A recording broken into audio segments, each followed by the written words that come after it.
कबीर से किसी ने पूछा कि साईं कहाँ रहता है। तो कबीर का उत्तर दिल को छूने वाला उत्तर है।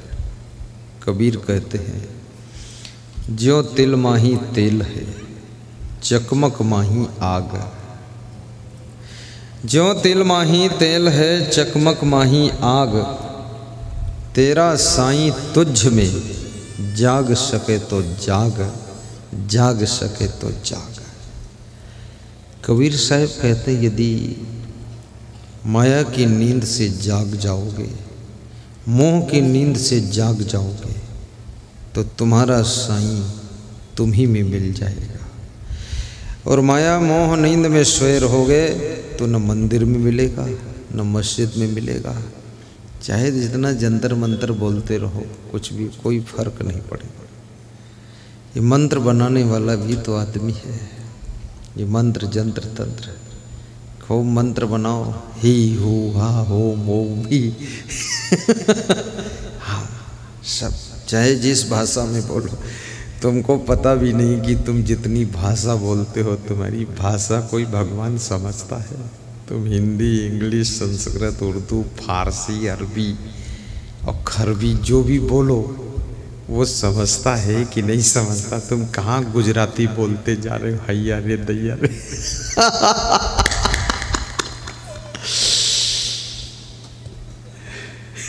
वहाँ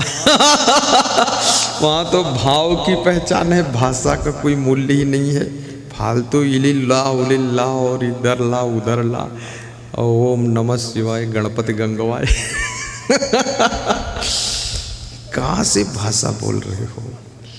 मैं तो जब देखता हूँ लोग मंत्र जंत्र पढ़ते हैं ना, तो मुझे हंसी आती है। फालतू बोल रहा है, ये तेरी भाषा वो समझता भी है कि नहीं, इस बात को तू समझ पहले।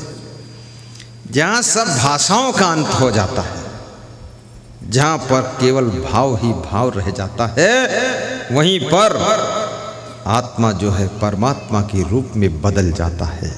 जहाँ प्रेम का भाव है, श्रद्धा का भाव है, सेवा का भाव है, सहनशीलता का भाव है, गम खाने का भाव है, एक दूसरे के प्रति स्नेह का भाव है, वही भाव के अंदर से ही परमात्मा प्रकट होता है। आत्मा रूपी परमात्मा दिखाई देता है।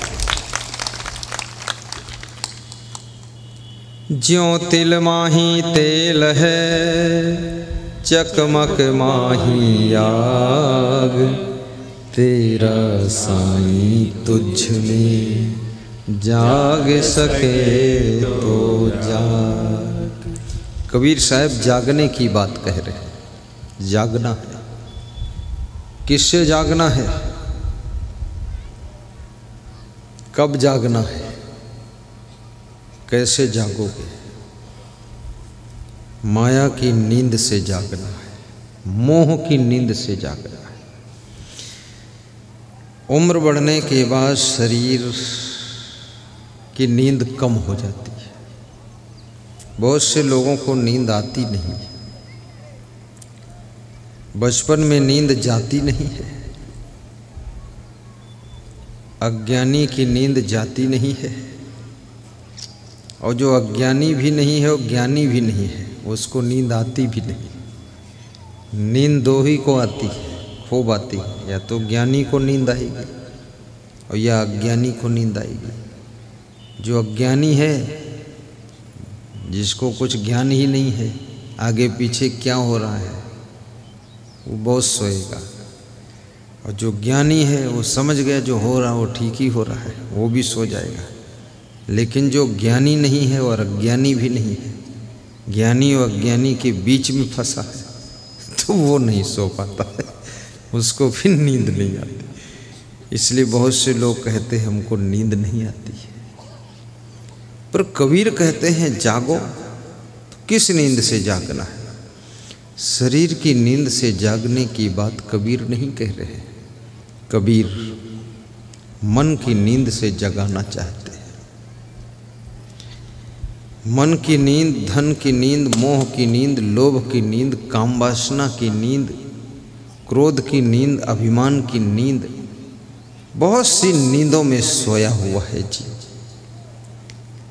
कठोपनिषद के ऋषि ने भी कहा है, उत्तिष्ठित जाग्रत प्राप्त वरान निबोधत क्षुरस्य धारा दुरत्या दुर्गम पथस्तत् कवयो बदंती,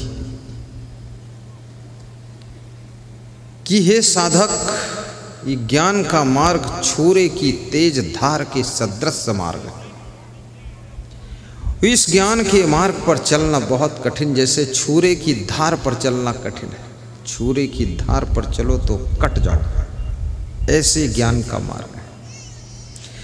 इसलिए विवेकानंद इस सूत्र का बहुत प्रयोग करते थे। ये कठोपनिषद का मंत्र है। उत्तिष्ठित माने उठो।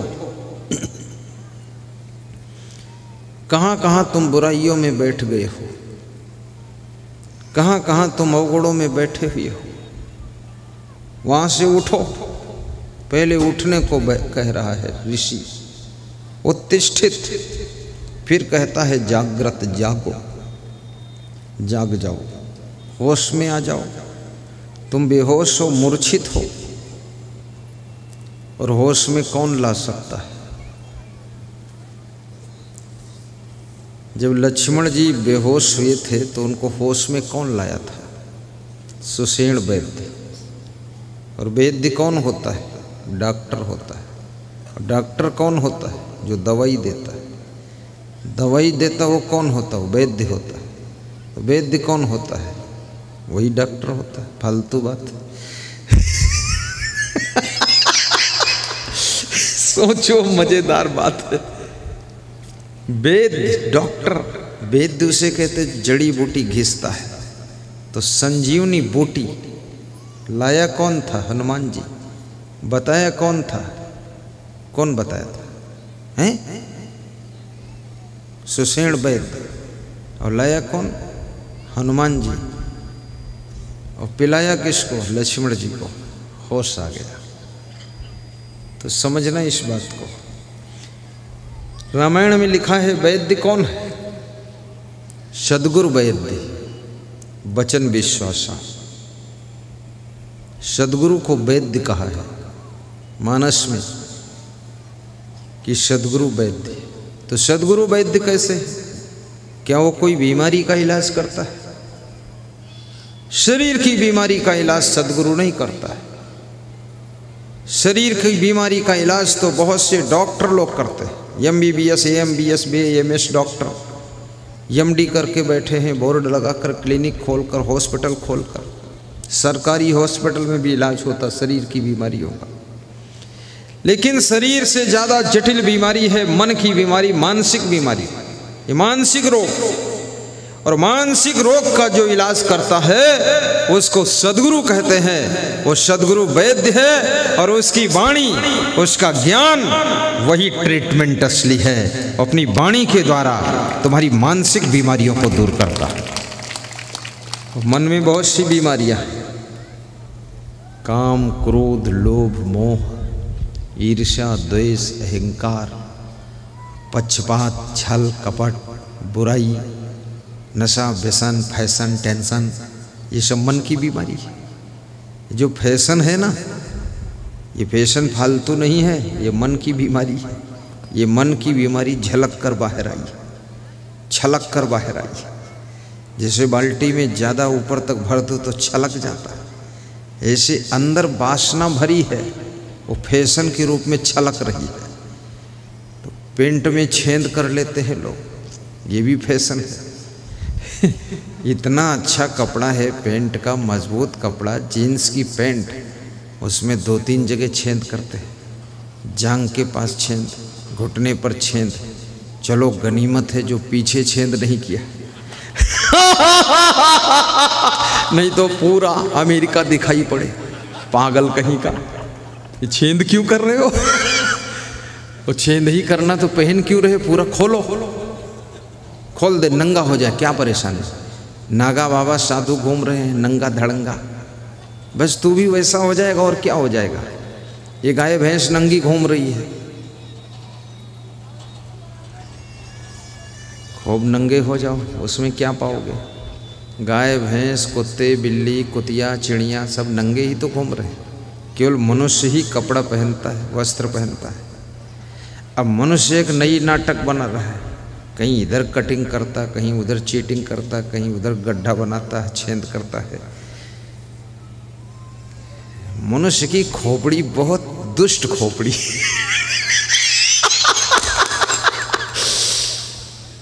मैं तो इसको देखता हूं तो सोचता हूं, हे तो वास्तव में बहुत धूर्त आदमी फालतू काम करता है। इससे क्या मतलब क्या है?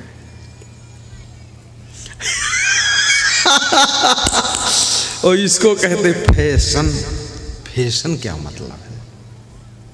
कहेगा फैशन, आपको सजाना है तो आप अपना घर सजा दीजिए। तो घर में तो घूरा लगा भंगार है, झाड़ू लगाना नहीं चाहते। आपको सजाना है, गाड़ी सजा दीजिए, मंडप सजा दीजिए। आपको सजाना है, साफ सुथरे कपड़े पहन लीजिए। ये कौन मॉडल है? कपड़ों को फाड़ के पहनना अब इसको कहते हैं ये फैशन और श्रृंगार। नंगम नंगा लाल। मर्यादाओं को ढांक कर रख लो, और जितना ज़्यादा मर्यादित रहोगे आप, जैसे मैं अभी यहाँ तक पहने हूँ, यहाँ तक हाथ दिखता है, तो तुम्हारा मन क्या होता है? और थोड़ा खिसक जाए, दिख जाए, क्या है? क्या है? वही है तुम्हारा हाथ, वही मेरा हाथ, और उसमें क्या तो ये जितना दुनिया में चल रहा है, इसमें दिमाग कितना लोग खर्च करते, कितना खराब करते खोपड़ा अपना। कुछ भी नहीं है। वासना, विषय भोग, इससे भी एक दिन तुम ऊब जाओगे, इससे भी हार जाओगे, इससे भी थक जाओगे, और इससे बहुत दुखी हो जाओगे, और इससे दूर भागोगे, फकीर बन जाओगे, साधु बाबा बन जाओगे। कुछ भी इसमें सार नहीं है। बहुत सी स्त्रियों को कहते मैंने सुना है, वे कहती हैं मेरा मन होता घर छोड़कर कहीं भाग जाऊं। तो मैं कहता हूं, जब तुम्हारा मन होता है कि घर छोड़कर कहीं भाग जाऊं, तब तो भाग सकती हो। कि कहीं भागना तो चाहे कहीं भाग जाओ। एक निश्चित जगह पर भाग के जाना हो तो थोड़ा सोचना पड़ेगा, लेकिन कहीं भागना है तो चाहे कहीं भाग जाओ, क्या फर्क पड़ता। लेकिन भाग नहीं पाओगे, क्योंकि भागना भी कठिन है। कैसे भागोगे? अंदर भय भरा हुआ है कि कहीं भागेंगे और जैसा यहाँ मिला ऐसा भी ना मिला तो क्या होगा। दोनों दिन से गए पाड़े, ना हलवा रहे माड़े। इधर का छोड़ दिया, उधर मिला भी नहीं। आधी छोड़ पूरी को धावे, पूरी मिले ना आधी पावे। धोबी का कुत्ता, न घर का न घाट का। भाजपा छोड़ दिया, कांग्रेस में बैठक नहीं मिली। कांग्रेस छोड़ दिया, भाजपा में स्थान नहीं मिला। राष्ट्रीय जनता दल छोड़ दिया और नीतीश कुमार ने एंट्री नहीं दिया। अब बीच में घूम रहे हैं धोबी कुत्ता, अब कहाँ जाए ये बहुत मुश्किल का काम। इसलिए कोई पुलिस का आदमी है वो भी नौकरी नहीं छोड़ पाता है, हालांकि वो परेशान हो जाता है। ये इतना मोटा कपड़ा पहने पहने उसका शरीर सब सड़ जाता है कभी कभी उसको गुस्सा आती है, हटाओ बोरा निकाल कर फेंक दो। बेवकूफ़ आदमी इतना लाद के। मेरे आश्रम पर नेपाल बॉर्डर में 5 पुलिस वाले मेरी ड्यूटी में थे, तो एक बोल रहा था, ये देखो ये बोरा से छुट्टी कम मिलेगी मैंने बोरा है कि पुलिस का यूनिफॉर्म है? अरे बोले होगा यूनिफॉर्म, तंग हो गए ना, इसमें हवा घुसती इतना मोटा है, पॉलिस्टर है। अब आदत बन गई, उसी में सड़ रहा हूँ, क्या करूँ। लेकिन फिर भी नौकरी छोड़कर भाग नहीं सकता, क्योंकि भागे तो उसको ऐसा लगता है ये भी नहीं मिला तो क्या होगा। भागने की हिम्मत बहुत कम लोगों के पास होती है, और कभी भागने में धोखा भी हो जाता है। आपने व्यास गादी से तो छलांग ले ली, पर आगे प्लेटफार्म नहीं मिला तो कहाँ गिरोगे? जाकर कुआं में गिर जाओगे। बंदर भी एक डाल छोड़ने से पहले आइडिया लगा लेता वो डाल है, तब कूदता है। तो आदमी तो बंदर से बुद्धिमान है, ये तो पूरा पेड़ देख लेगा तभी कूदेगा, नहीं तो कूदेगा उसी में बैठा रहेगा। जो जागल सो भागल हो रमैया राम। जो जागता है वही भागता है। सोए सोए कैसे भागोगे? और तुम अभी प्राणी पदार्थ की नींद में सोए हो, लोभ मोह की नींद में सोए हो, कैसे जागोगे? कोई सद्गुरु जगाएगा। संतो जागत नींद न कीजे, संतो जागत नींद न कीजे। संतों, जागते रहना, जागते जागते नींद में न चले जाना, संतों को समझाया गया। ये संत जो बैठे हैं इनके लिए बात, तुम्हारे लिए नहीं। तुम तो कुछ भी करो, ठीक है।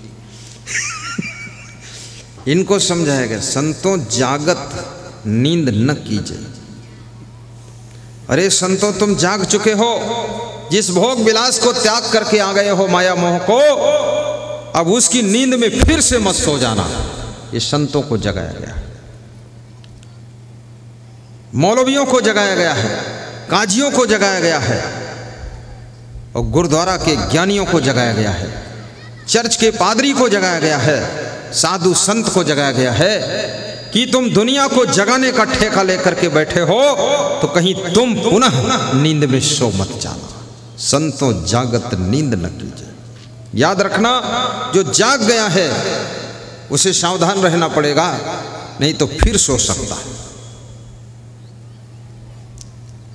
फिर से नींद आ सकती है। तुम बुराइयां छोड़ चुके हो, लेकिन फिर से बुराइयों में फंस सकते हो। तुमने चोरी छोड़ दी है, फिर से चोरी शुरू कर सकते हो। बेविचारी छोड़ी है, फिर से बेविचार शुरू कर सकते हो। और तुमने लड़ाई झगड़ा छोड़ दिया है, फिर से शुरू कर सकते हो। इसलिए याद रखना, संतों, तुम जाग चुके हो, होश में आ चुके हो, अब पुनः इस संसार की माया मोह में सो मत जाना। क्यों? क्योंकि तुम्हारी जगाने की भी ड्यूटी है। संत वह है जो माया मोह की नींद से खुद जागता है और पूरे संसार को जगाने का काम करता है। उसी को संत कहते हैं। जो संत दूसरों को जगाता नहीं है, वो संत समझो अभी सोया हुआ है। जागो और जगाओ। कैसे? कोई शराब पी रहा है, उसकी शराब को छुड़ाना ही उसको जगाना है। जुआ की आदत को छुड़ाना, बेविचार की आदत को छुड़ाना, ये राग द्वेष पक्षपात भेदभाव की आदत को छुड़ाना, यही जागना है। और जिस समय तुमको होश आएगा, जिसकी नींद टूट गई है उसके लिए अब हिंदू भी खत्म हो गया, मुसलमान भी खत्म हो गया, सिख भी खत्म हो गया, ईसाई खत्म हो गया। उसके लिए तो शुद्ध इंसान बचता है। और जो भी सोया हुआ है उसके लिए बहुत कुछ दिखता है। याद रखना, धर्म के नाम पर जितना लोगों ने नींद लिया है, इतना तो राजनीति के नाम पर भी लोग नहीं सोए। नींद को तोड़ना है। और नींद टूटी, आँख खुली, विवेक जागा, फिर तुम गलत न कर सकोगे। जिनका विवेक जागृत हो गया है उनके हाथों से गलत होता ही नहीं है। बहुत समझाना पड़ेगा उनको गलत करने के लिए, फिर भी वो समझेंगे नहीं। कितनी स्त्रियां अपने पतियों को समझाती हैं कि तुम कुछ तो अपने भविष्य के लिए बचाओ, कुछ तो भाइयों से चुराओ, कुछ बाप से कपट करो। तुम कितने बेवकूफ़ हो, सब रख रहे हैं, तुम नहीं बचा पा रहे हो। बड़ी ट्रेनिंग देती है। कितने नेताओं को भी ट्रेनिंग मिलती है। एक आदमी मोदी जी को ट्रेनिंग दे रहा था कि तुमने क्या सीखा राजनीति में, अभी तक कुछ बना ही नहीं पाए, वही फोकटनाथ घूम रहे हो। सीखो उनसे, उनके पास कुछ नहीं था, आज हजारों एकड़ जमीन हो गई, दिल्ली और मद्रास में महल हो गए, और तुम वैसे खोखलानाथ बने। मोदी सीखता ही नहीं है। क्योंकि जिसकी चेतना जागृत हो जाती है उसको लाख चोरी बेईमानी छल कपट सिखाओ, वो सीखने वाला नहीं है। और जिसकी चेतना सोई है उसको लाख समझाओ, वो बुराई छोड़ने वाला नहीं है। इसलिए सत्संग तुम्हारे विवेक को जागृत करता है, चेतना को जागृत करता है। और जिस समय चेतना जागृत होती है, कितने पतियों की स्त्रियां समझाती हैं कि अपने माँ बाप को छोड़कर अलग हो जाओ, वो अलग होता ही नहीं, क्योंकि उसको दिखता है ये तो गलत हो जाएगा। तो स्त्री समझाती है मैं अपने माँ बाप को छोड़कर आपके पास आ गई तो गलत नहीं हुआ, और तुम अपने माँ बाप को छोड़कर मेरे ही साथ रहो तो क्या गलत होगा। अरे तो स्त्री है, मैं पुरुष हूँ, स्त्री पुरुष का अलग अलग फार्मूला होता है। तो माँ बाप को छोड़ कर आई है, बाहर से छोड़ा है, अंदर से कहाँ छोड़ा तूने। रोज फोन लगाती है मम्मी ठीक ठाक हो कि नहीं, अंदर से तो पकड़े है अपनी मम्मी को, और मेरे को क्यों छोड़ा रही अपनी मम्मी से। मैं नहीं छोड़ूंगा, नहीं छोड़ोगे तो मैं तुमको छोड़ दूंगी। ये क्या नाटक खड़ी कर दिया है तुमने, बहुत मुश्किलें खड़ी हो गई।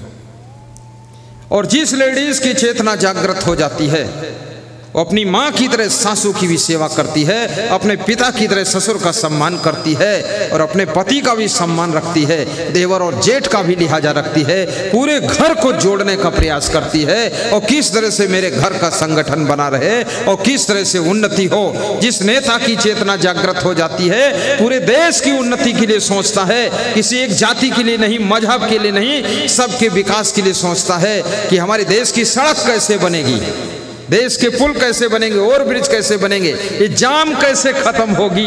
न जाम खत्म हुई, न काला जाम खत्म हुआ, न सफेद जाम खत्म हुआ।